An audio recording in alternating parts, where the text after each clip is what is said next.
오늘 말씀을 통해서 교회는 무엇으로 세워지는가 함께 말씀 나누기를 원합니다. 건축을 하시는 분은 교회를 좋은 재료로 세워진다 이렇게 이야기할 것이고, 사업을 하시는 분들은 재정이 있어야지 교회는 세워진다 이렇게 말씀을 하실 거고, 또 일반 많은 사람들은 성도가 많이 모여야 교회가 세워지지 않겠습니까? 이렇게 말할 수 있을 겁니다. 그러나 오늘 성경에서는 교회는 어떤 건축 재료로 세워지는 게 아니고, 그리고 재정으로 세워지는 게 아니고, 또 사람들이 많다고 세워지는 게 아니라 다른 이유가 있다 이렇게 말씀을 하고 있습니다. 이 교회를 지칭하는 이름은 아주 다양합니다. 그리고 많이 있습니다. 예를 들어서 교회를 이렇게 표현합니다. 하나님의 집이다. 또 그리스도의 몸이다. 진리의 기둥과 터. 그리고 생명의 공동체. 그리스도와의 연합. 거룩한 공회. 예배의 전당. 기도하는 집. 그리고 하나님의 처소. 이런 이름들이 있죠. 더 많은 이름도 있지만 오늘 이 정도 살펴보면 이 교회의 이름, 지금까지 제가 말씀드린 교회 이름을 잘 살펴보면 공통점이 있어요. 이 교회 이름을 보면 함께 공존하는 게 있습니다. 그게 무엇이냐? 교회의 이름에는 하나님만 있지 않아요. 교회의 이름에는 성도만 있지 않아요. 교회의 이름에는 하나님과 성도가 같이 이렇게 공존하고 있는 것을 우리가 알게 됩니다. 그래서 사람이 없다면 이 하나님은 교회에 계실 이유가 없죠. 사람이 없어요. 그러면 교회에 하나님이 계실 이유가 없고, 하나님이 안 계시다. 그러면 우리가 교회에 모일 이유가 없지. 얼마든지 집에서나 밖에서 내가 기도할 수 있는 거 아니겠습니까? 그러니까 교회라는 것은 성도가 있으니까 하나님이 계시고, 하나님이 계시니까 성도가 있는 것이 바로 교회가 되는 것이죠. 그래서 인간을 찾아오시는 하나님, 그리고 하나님을 찾아가는 사람이 만나서 거기서 영광을 돌리고, 그리고 예배를 드리고 기도하고 은혜와 축복을 나누는 곳이 교회라는 사실입니다. 그러니까 교회에 하나님도 계셔야 되고 성도도 있어야 되고, 거기에서 나오는 영광, 거기에서 나오는 예배, 거기에서 나오는 나눔, 거기에서 나오는 은혜, 축복이 있을 때에 그게 바로 교회라 이렇게 말할 수가 있는 것입니다. 그래서 오늘 우리에게 꼭 필요한 것은 교회입니다. 교회. 어떤 분들은 교회 없이도 내가 하나님만 잘 찾고 하나님만 잘 섬기면 되지 않는가 그렇게 여기지만 그렇지 않습니다. 교회에서 하나님과 만나고, 교회를 통하여서 은혜를 나누고, 교회를 통해서 하나님의 축복을 누리기 때문에 우리에게 있어서 교회는 굉장히 중요한 곳입니다. 그런데 이렇게 중요한 교회가 만약에 교회답지 못하다, 교회가 세상보다 못하다, 여러분 그러면 교회가 무슨 의미가 있겠어요? 교회가 세상마다 못해요. 교회가 세상보다 떨어져요. 그러면 부끄럽지 않겠습니까? 그래서 교회는 잘 세워야 하는 것입니다. 교회는 아무렇게나 세워서는 안 되는 겁니다. 교회는 함부로 세워져서는 안 되는 것이죠. 세상보다는 나아야 되고, 그리고 믿지 않는 사람보다는 좋아야 되기 때문에 교회는 잘 세워져야 되는데, 그러면 교회는 무엇으로 세우는가? 어떻게 세우는가? 오늘 본문의 말씀을 보면 교회하고는 전혀 연관이 없는 말씀이지만 우리가 교회를 어떻게 세워야 되는지를 보여주는, 힌트를 주는 그런 말씀으로 오늘 되어져 있습니다. 우리가 이 말씀을 통해서 우리 교회는 어떻게 세워야 될 것인가, 우리 교회는 앞으로 어떻게 세워져야 될 것인가를 함께 고민하는 시간이 되기를 원합니다. 첫 번째는 교회의 은혜론입니다. 교회의 은혜론. 이스라엘의 두 번째 왕으로 등극한 그 다윗이 왕으로 등극하고 나서 고민을 합니다. 그리고 왕으로 등극을 하고 나서 이제 여러 가지 기도도 하고 계획도 세웁니다. 어떻게 이 나라를 다스릴까? 어떻게 이 나라를 만들까? 여러분 누구든지 그렇지 않겠습니까? 가정을 새롭게 만들면 우리 가정을 어떻게 만들까? 이 고민을 하겠죠. 직장에 새로 들어갔으면 내가 이 직장 생활을 어떻게 할 것인가? 내가 자녀를 낳았으면 자녀를 어떻게 키울 것인가? 우리가 이건 당연한 생각을 하지 않겠습니까? 다윗도 이제 왕이 됐습니다. 그래서 이 나라를 어떻게 다스려야 될까? 어떻게 만들까? 그렇게 여기다가 다윗이 한 단어를 떠올립니다. 아, 이 나라는 이렇게 해야 되겠구나. 그래, 한 단어를 기억하는데 그 단어가 무엇이냐? 은총이라는 거예요. 은총. 다윗은 은총이라는 것을 알게 되어졌어요. 자기가 평범한 백성의 자녀로 태어나서 왕의 가문도 아니고 무슨 귀족의 가문도 아니고 무슨 제사장 가문도 아니고 그냥 평범한 가정으로 태어나서 양을 치다가 이스라엘의 왕이 된 이 과정을 쭉 생각해 볼 때 하나님이 베푸신 은총 말고는 해석할 게 없다는 거예요. 은총 말고는. 그래서 다윗이 생각하는 그 은총 중심에 요나단이 있었어요. 요나단. 이 요나단은 다윗의 친구로 알려져 있는데 그렇게 다윗을 미워하고 다윗을 죽이려고 했던 사울 왕의 아들입니다. 사울 왕이 다윗을 죽이려고 그렇게 애를 쓸 때 요나단은 죽을 힘을 다해서 이 사울을 말립니다. 그리고 온 힘을 다해서 다윗을 도와줍니다. 다윗을 도망가게 하고 다윗이 피하게 하고 다윗이 숨게 하고 하는 그 결정적인 역할을 누가 하는가 하면 이 요나단이 합니다. 그래서 이 다윗이 왕이 된 다음에 가만히 생각해 보니까 요나단이 없었다면, 요나단이 나에게 베푼 은총이 없었다면 나는 지금 존재도 안 할 것이고 그리고 나는 왕이 될 수도 없었을 것이다 라는 그런 생각을 하게 됩니다. 그래서 내가 은총을 받은 것처럼 이 나라도 이 은총을 내가 회복해야 되겠구나. 이 필요성을 다윗이 가지게 된 것입니다. 1절 말씀 우리 한번 같이 읽겠습니다. 1절입니다. 시작.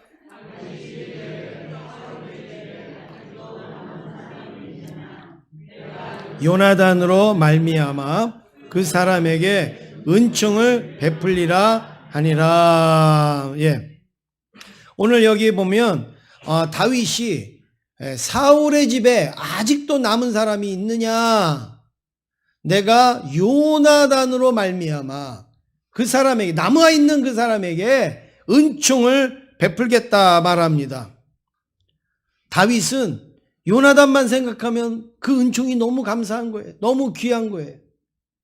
그래서 이 요나단에게 그 은총을 갖고 싶어요. 왕이 돼서.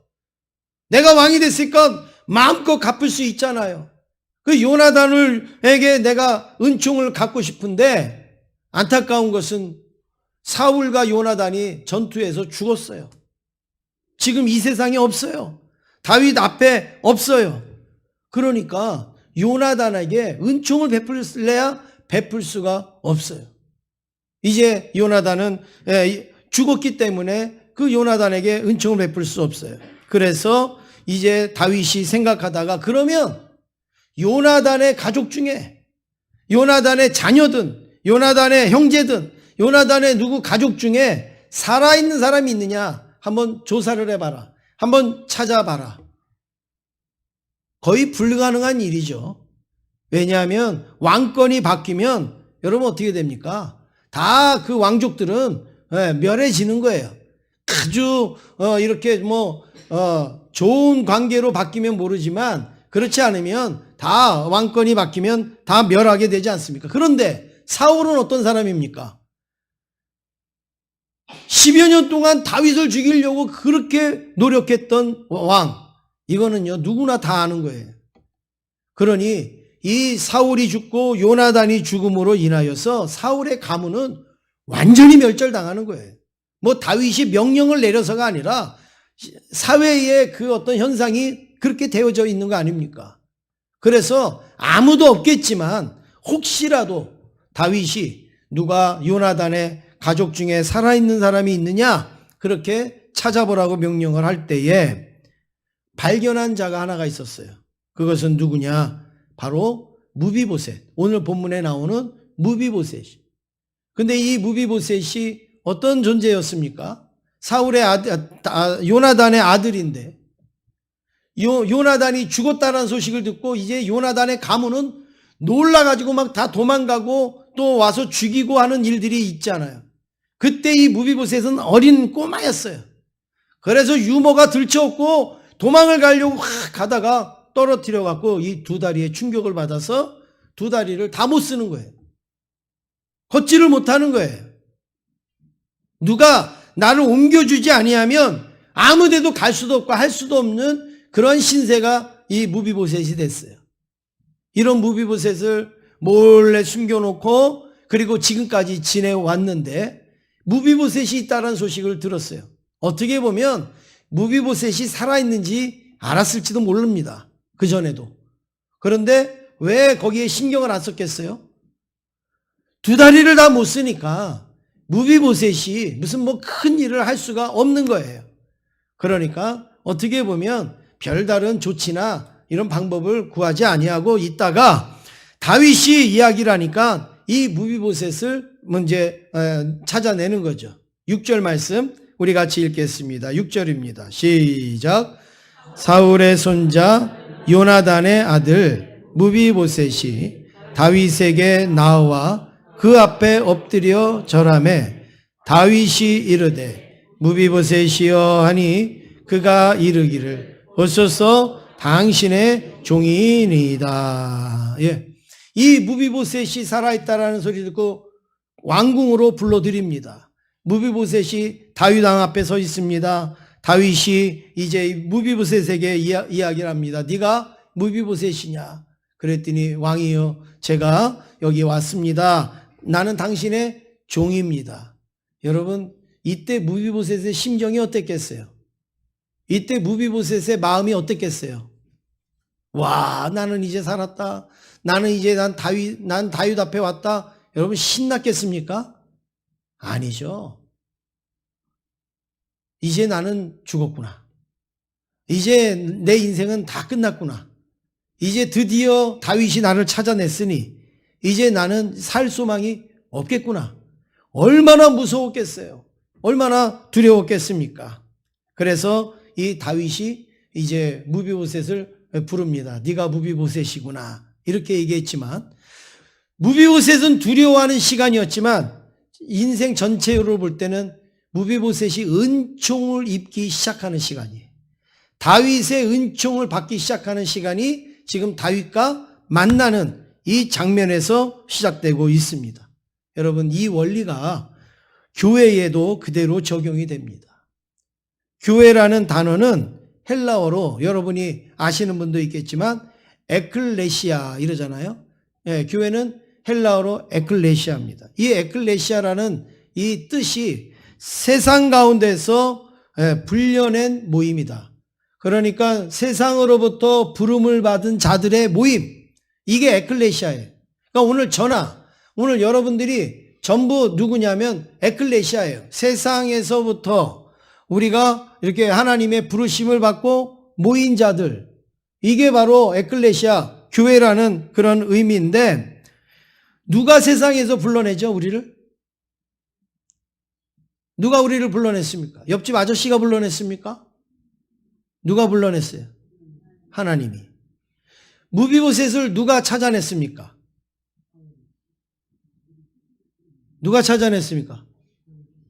다윗이. 야, 살아있는 자 있으면 찾아봐라. 다윗이 무비보셋을 찾았어요. 그리고 왕궁으로 불러들였어요. 우리를 누가 찾았고 누가 부르셨습니까? 하나님이 우리를 부르셨어요. 그리고 우리를 이 자리에 불러주셨어요. 주신 겁니다. 그리고 우리는 이 자리에 나와 있는 거예요. 무비보셋이 다윗 앞에 나와 있는 것 같이 오늘 우리들도 하나님 앞에 지금 나와 있는 겁니다. 우리를 구원하신 하나님이 우리를 불러내신 거예요. 우리를 나오게 하신 거예요. 그래서 모인 우리가 교회가 된 것입니다. 여러분, 여기에 무슨 자격이 있습니까? 여기 나오신 분들이 무슨 이유가 있습니까? 어떤 무슨 능력이 있습니까? 무비보셋처럼 아무것도 할 수 없는, 내 스스로도 나를 지킬 수도 없고 내가 뭘 할 수도 없는, 아무것도 할 수 없는 그러한 연약한 존재들이 바로 우리인데, 우리를 누가 불러주셨는가? 하나님이 불러주셨단 말이에요.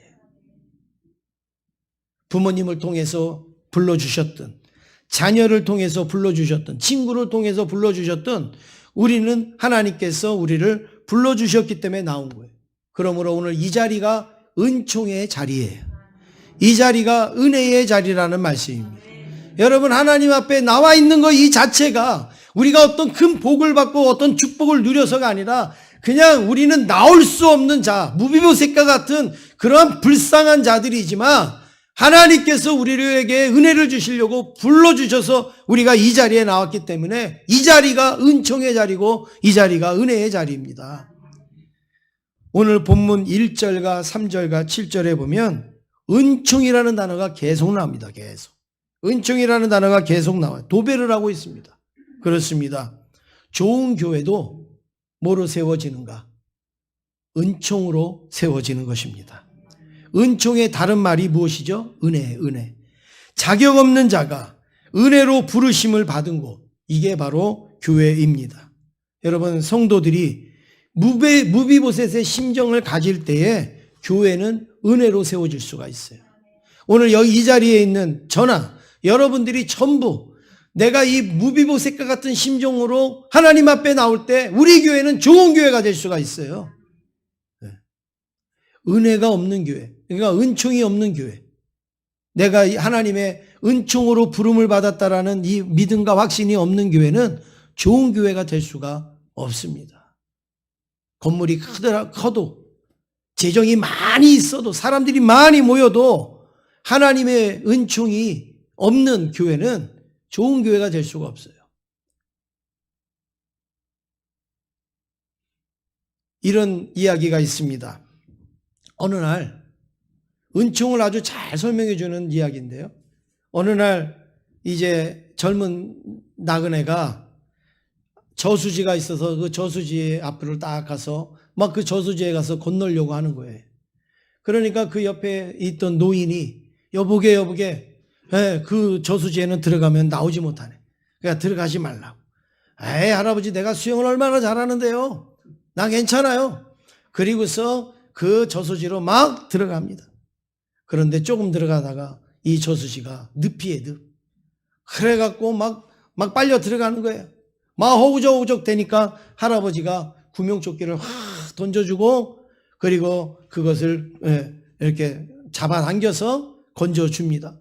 아, 할아버지 고맙습니다. 나 할아버지 아니었으면 죽을 뻔했습니다. 거봐, 내가 들어가지 말라 그랬는데 왜 들어가? 고생했어. 죽을 뻔했는데 그래도 다행이야.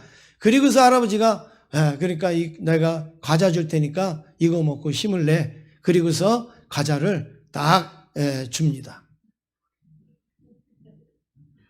웃겨요, 이게?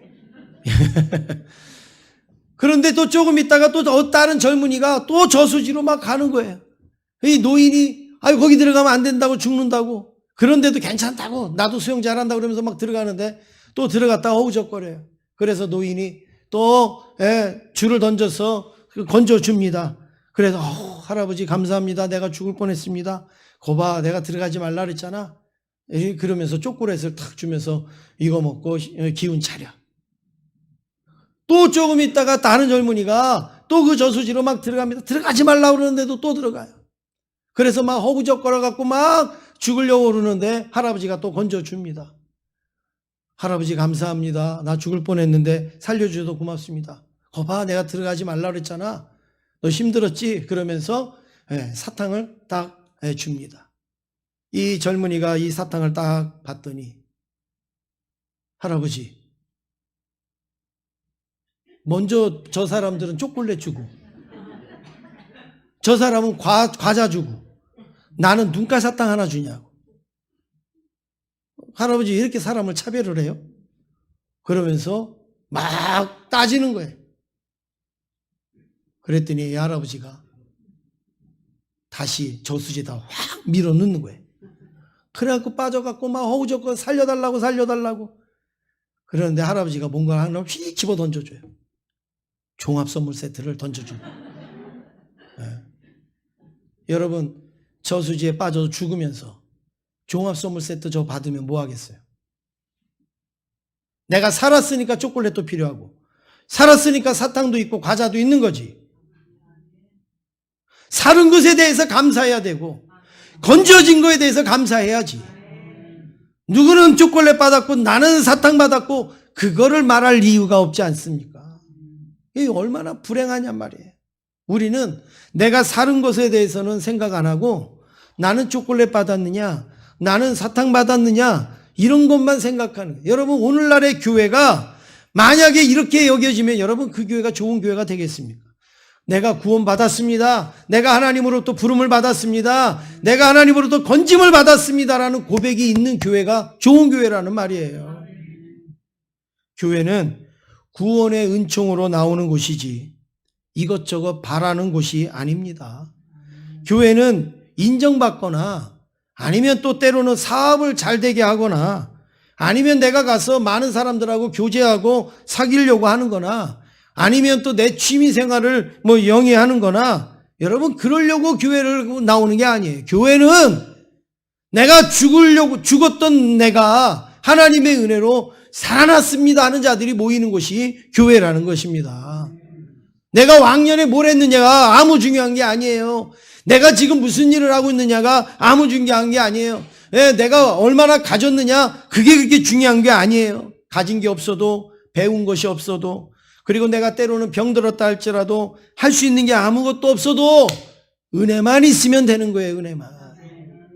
오늘 이 자리에 그 은혜를 붙들고 나오신 줄로 믿습니다. 이게 바로 교회의 은혜론입니다. 두 번째로 존재론적 교회입니다. 다윗의 부름에 무비보셋은 막 두려움으로 들어오죠. 그때 다윗은 두 가지 약속을 합니다. 무비보셋에게. 너는 왜 니네 아버지가 어땠고 할아버지가 어땠고 그런 말 한마디도 안 합니다. 그냥 무비보셋에게 딱 두 가지 약속을 합니다. 7절 말씀 같이 읽겠습니다. 7절입니다. 시작.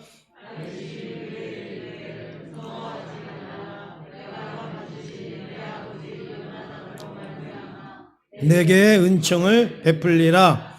내가 내 할아버지 사울의 모든 밭을 다 내게 도로 주겠고 또 너는 항상 내 상에서 떡을 먹을지니라 하니. 지금 다윗이 무비보셋에게 무슨 이야기를 하느냐? 무서워하지 말라. 네 아버지 요나단으로 말미암아 너한테 내가 은총을 베풀려고 하니까 무서워하지 말라 이거예요. 무서워하지 말라. 근데 어떤 은총을 베푸느냐? 두 가지를 약속합니다. 할아버지 사울의 모든 땅, 모든 밭, 할아버지가 가졌던, 사울이 가졌던 그 땅을 다시 돌려주겠다. 전부 압수했던 거, 전부 빼앗았던 거, 그거 다 도로 줄 텐데 너한테 도로 주겠다. 그리고 너는 이제부터 밥 먹을 때 숨어서 먹지 말고, 그리고 몰래 어디 들어가서 먹지 말고 항상 나와 항상 같이 먹어라. 내 앞에서 밥을 먹으라. 이것을 이 다윗이 약속을 합니다. 여러분 얼마나 큰 은총입니까? 사울의 자녀라고 죽여도 그만인데 살려주는 것도 감사한데 사울의 그 재산을 다시 주겠대요. 그리고 이제 너는 항상 내 앞에서 밥을 먹으래요. 무비보셋에게는 상상도 할 수 없는 축복입니다. 상상도 할 수 없는 그런 은혜 아니겠습니까?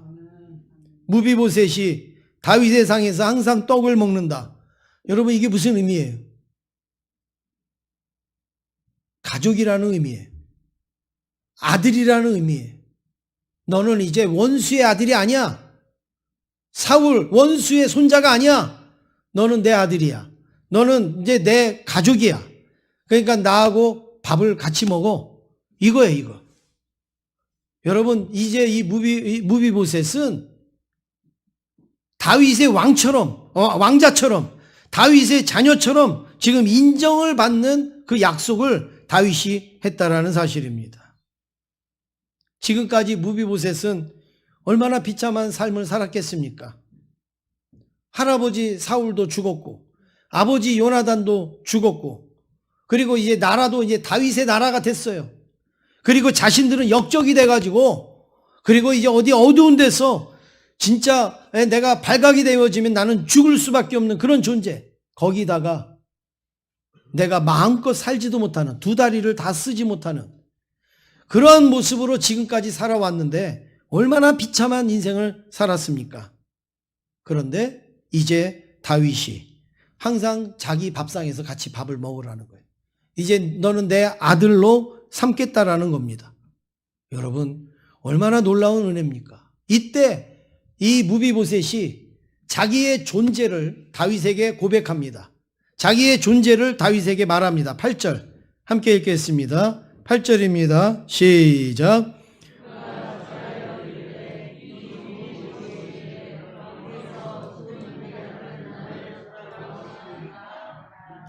예, 지금 무비보셋은 자기 자신을 뭐라고 얘기하냐면 이 종이 무엇이기에 왕께서 자기를 뭐라고 표현합니까?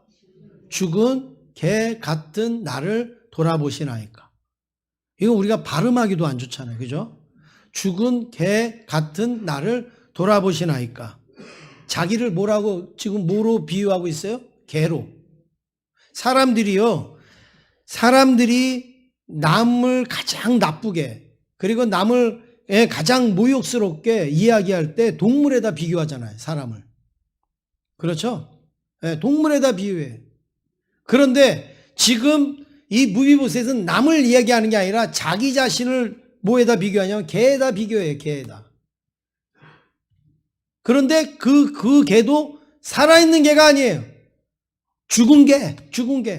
아무도 돌아보지도 않고 거들떠보지도 않는 그런 죽은 개와 같다 이거예요. 자기가. 이게 자기 지금 존재론이에요. 무비보셋이 다윗에게 말하는 자기 존재가 나는 살아있는 개도 아니고 나는 죽은 개와 같습니다. 이런 고백을 하고 있어요. 이게 무비보셋의 존재론이라는 거죠. 성경에서 하나님에게 귀하게 쓰임받은 사람들 중에 자기의 존재를 높이 평가한 사람이 있는가 보세요. 아무도 없습니다. 자기의 존재를 대단하게 여기는 사람 중에 하나님께서 귀하게 쓴 일꾼이 있는가 한번 찾아보세요. 아무도 없습니다. 오히려 자기의 존재를 아주 부정하고 그리고 낮추고 그리고 연약한 존재로 여기는 사람들이 하나님 앞에 귀하게 쓰임받았지, 자기의 존재를 과장되게 그리고 대단하게 여기는 사람이 하나님에게 쓰임받지 않았습니다. 몇 가지 제가 예를 들면 사도 바울의 존재로는 뭡니까? 나는 죄인 중에 내가 괴수입니다. 이게 사도 바울의 존재론이에요. 그냥 죄인이 아니에요. 죄인 중에서도 내가 대장입니다. 이거예요. 죄인 중에서도 내가 최고 죄인입니다. 이게 사도 바울이 자기 존재론이에요. 자기 존재론. 그 다음에 다윗은 뭐라고 그랬습니까? 나와 내 백성이 무엇이기에. 하나님 앞에 막 성전을 지을 수 있는 예물을 준비해 갖고 다 들여놓고 나와 내 백성이 무엇이기에. 만약에 다른 사람이 하나님 앞에 이런 예물을 드렸으면 목에 기부스를 해도 어마어마하게 했을 거예요. 내가 헌금을 얼마나 했는데, 내가 하나님 앞에 얼마를 드렸는데, 내가 하나님 앞에 얼마나 내가 헌신했는데 막 목에 기부스를 들고 이렇게 했을 거예요. 근데 다윗이 어마어마한 예물을 드리고 나서도 나와 내 백성이 무엇이기에 이렇게 하나님 앞에 드릴 수 있었습니까? 라는 그런 존재론을 가지고 있는. 그 다음에 이사야 선지자는 하나님을 만나고 자기를 뭐라고 고백합니까? 화로다 나여 망하게 되었도다. 나는 입술이 부정한 사람이에요. 나는 망하게 될 사람이다. 망하게 된 사람이다. 나는 입술이 부정한 사람입니다. 자기의 이 부족을 알고 자기의 연약함을 알고 하나님 앞에 고백하고 있습니다. 여러분, 그래 성경에 보세요. 정말 하나님 앞에 귀하게 쓰임받은 사람 치고 자기의 존재론을 높이 평가한 사람은 아무도 없어요. 남이 높이 평가는 했지만 자기 스스로는 그렇게 생각하지 않았다라는 것이죠. 왜 요즘 교회가 세상으로부터 비난을 받습니까? 왜 요즘 교회가 세상 사람들에게 손가락질을 받습니까? 여러분, 왜 우리가 신앙생활 할 때 왜 세상 사람들한테 왜 우리가 무시를 당합니까? 거기에는 이유가 있습니다. 하나님 앞에서 부족하고 연약한 존재론을 가진 사람들이 교회에 모여야 되는데 자기를 대단하게 여기고 자기를 특별하게 여기는 사람들이 교회에 모이니까 세상 사람들이 부정하는 겁니다. 세상 사람들이 인정하지 않는 겁니다. 교회는 자기 가슴을 치는 사람들이 모여야 되는 거예요. 자기를 부정하는 존재론을 가진 사람들이 모여야 되는 거예요. 내가 연약합니다, 내가 부족합니다라고 고백하는 사람들이 모여야 세상 사람들이 볼 때 교회가 제 기능을 발휘한다라고 보여지는 거예요. 그런데 요즘 사람들이 볼 때는 교회는 잘난 사람들만 모이는구나. 교회는 대단한 사람들만 모이는구나. 교회는 아주 훌륭한 사람들만 모이는 곳이구나. 그런데 훌륭한 일을 하나도 안 해요. 그런데 훌륭한 모습이 하나도 없어요. 그러니까 손가락질하는 거죠. 그러니까 비난하지 않겠습니까? 사랑하는 성도 여러분, 나의 헌신이나 섬김으로 교회를 세워야 그 교회가 아름답게 세워지는 겁니다. 교회를 통하여 내게 돌아올 유익은 뭔가, 나에게 돌아올 이익은 무언가를 찾으면 여러분 그건 잘못된 존재인 것이죠. 사람들이 자기의 존재를 알리려고 얼마나 노력하는지 모릅니다. 예를 들어서 회의에 갔다. 어떤 회의를 하는 장소에 가요. 그러면 자기의 존재를 알리려고 어떻게 해요? 자꾸 회의에서요. 자꾸 싸움을 걸어요. 이게 잘했느냐 잘못했느냐 자꾸 얘기를 해요. 그러면요. 그 회의에 모인 사람들이 자기를 대단하게 보는 줄 알아요. 그게 자기 존재력을 과시하는 거예요. 존재력. 그러니까 회의에서 말 많이 하는 사람은요. 자기 존재력을 과시하는 거예요. 물론 좋은 의견도 있고 뭐 좋은 그런 것도 있지만 그럴 경향이 많이 있다는 거예요. 자, 내가 이거 회의 너무 잘 알지? 내가 법도 잘 알지? 그러니까 내가 얼마나 대단한 존재인 줄 아니냐 이거예요. 그리고 학생들이 선생님에게 자기의 존재감을 발휘하려면 어떻게 해요? 자꾸 질문을 하는 거예요. 이거는 왜 그래요? 이건 이렇게 하는 거예요? 저렇게 하는 거예요? 자꾸 질문해요. 그러면 선생님들의 눈에 이렇게 들어오게 돼 있습니다. 이 사람은 자꾸 자기 존재를 내가 알고 있으면 그냥 알고 있고 내가 그냥 하면 되는 건데 자꾸 내가 이거 알고 있다 이걸 자꾸 표현을 해요. 자꾸 내가 이걸 이렇게 한다라고 그걸 자꾸 표현해. 그게 뭐예요? 그래야지 사람들이 야, 너 많이 하는구나. 너 대단하구나. 너 참 잘하는구나. 이렇게 인정해 준다고 생각하니까 그렇게 한단 말이에요. 그런데 교회는 그런 곳이 아니에요. 교회는 무비보셋처럼 나는 죽은 개 같습니다. 나는 죽은 개 같은데 어떻게 왕이 나를 이렇게 같은 밥상에서 밥을 먹자고 하십니까? 이런 고백을 가진 사람들이 모인 교회가 은혜로운 교회가 될 수가 있는 것입니다. 마지막으로 세 번째, 교회의 축복론입니다. 이제 무비보셋을 섬기는 시바라는 종이 있어요. 시바.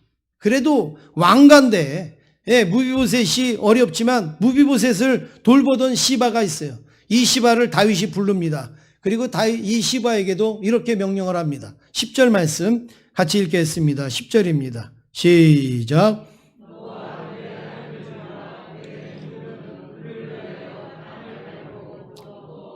내 주인의 아들에게 양식을 대주어 먹게 하라. 그러나 내 주인의 아들 무비보셋은 항상 내 상에서 떡을 먹으리라 하니라. 시바는 아들이 15명이요 종이 20명이라. 무비보셋을 돌보고 있는 이 시바는 이 사울 때서부터 섬기던 사람이에요. 그리고 지금 무비보셋을 섬기고 있는데 다윗이 시바를 부릅니다. 그리고서 두 가지의 그 약속을 공식적으로 해요. 아까 무비보셋에게 한 약속을 합니다. 그게 무엇이냐면 사울의 땅을 내가 돌려줄 테니까 거기다가 양을 키우든 거기다가 농사를 짓든 네가 책임지고 그 일을 해서 무비보셋에게 관련된 사람들을 다 먹여 살려라.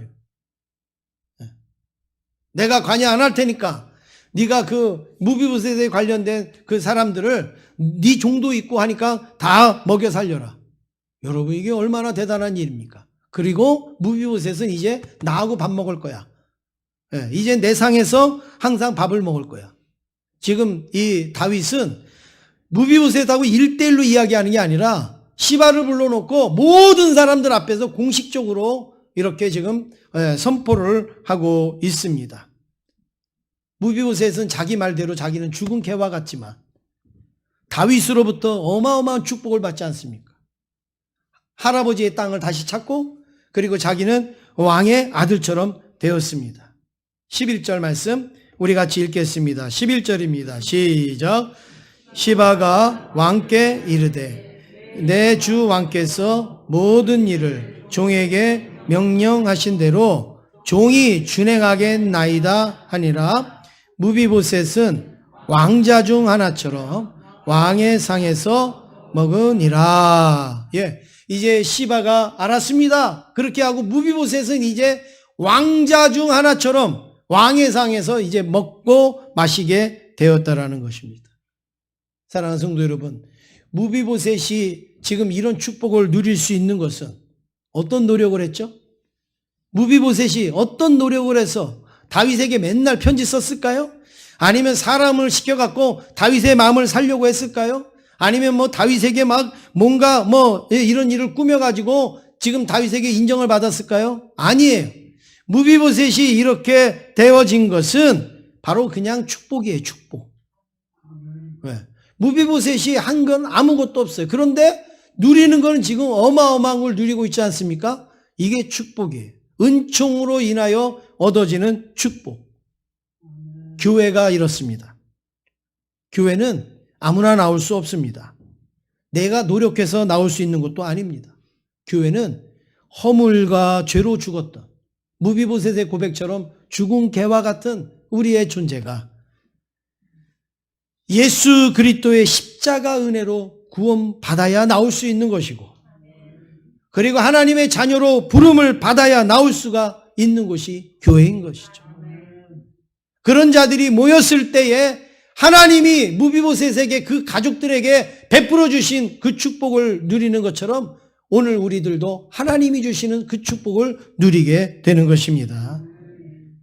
그러므로 한 교회의 교인으로 성도가 살아간다는 것은 축복 중에 축복입니다. 내가 한 교회를 섬기고 한 교회의 교인으로 사는 것은 축복 중에 축복이에요.